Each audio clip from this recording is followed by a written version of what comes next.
This is Nick Nielsen, Mad Scientist of Muscle, and what I've got for today here is a great way to do cardio and work your leg with substantial resistance at the same time. So what I've got here is a Mars bar, which is a variation of a safety squat bar, which is something you'll ideally want to use for this. You can use a straight bar as well.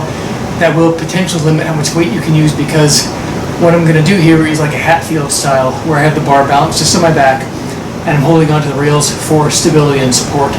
Not using it to push up, but just stabilizing and balancing myself. If you're using a regular straight bar, you can do this without stabilizing and holding on, but it will be a little bit more unstable.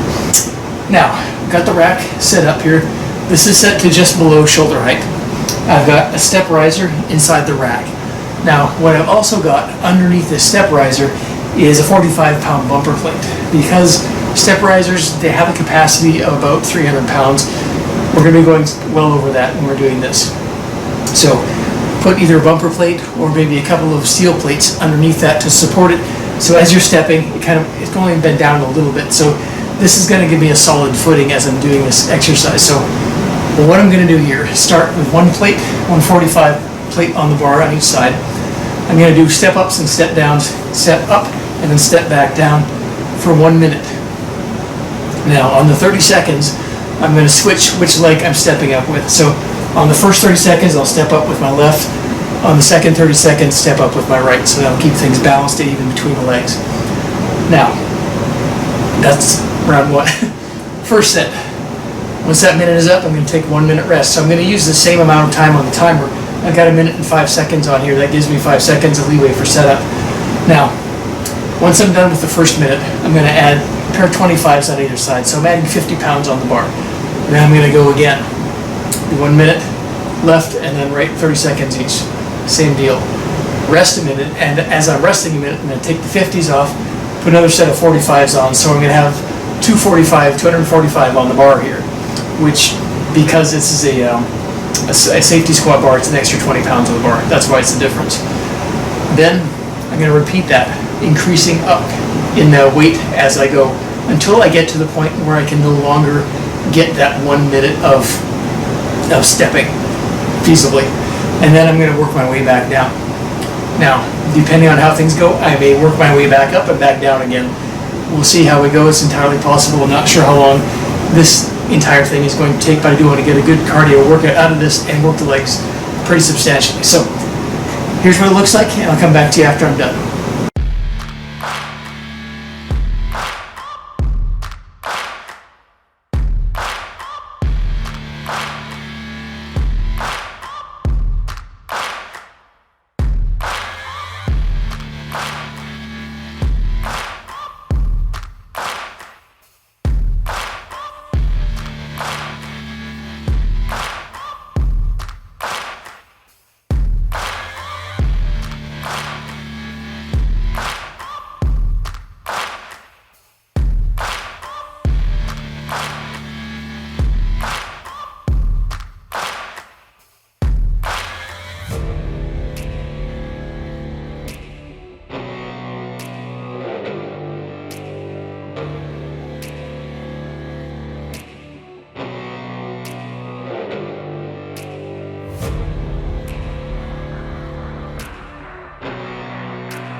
So, so that is the workout. Now, I know I mentioned before about potentially going back up and coming down. Not happening. I went up to 515 pounds on that, and that was brutal. Coming back down was brutal most of the way. It got easier about halfway down. By the time I got to about 200 pounds on here, I felt like I had no weight on myself and I was just flying. So I would say go up. You can also go up in smaller increments. It doesn't necessarily have to be 50 pounds, 40 pounds, 50, 40, and what have you. You can definitely go up in smaller loads and come back down at the same rate. But this is a great way to build up to a higher load, really max out, and then work your way back down, kind of cooling down as you're going and really getting the benefit of the cardio more as you working on down to the end. So again, take a small step riser. You don't need any additional risers underneath it. You want a very shallow step here so that you're not limiting yourself in weight. Once you get into the heavier loads, you're going to get plenty of cardio training, plenty of leg work, plenty of glutes, pretty much everything. Have a plate or two underneath that just so it doesn't sink down too much in the middle and potentially bend or break the step. This is going to help a lot, believe me. Now, this is a great one to use instead of regular cardio. This is resistance cardio, and it's a fantastic way to get resistance training and loading while still getting cardio in. So give this one a shot. If you do give it a try, let me know how you like it.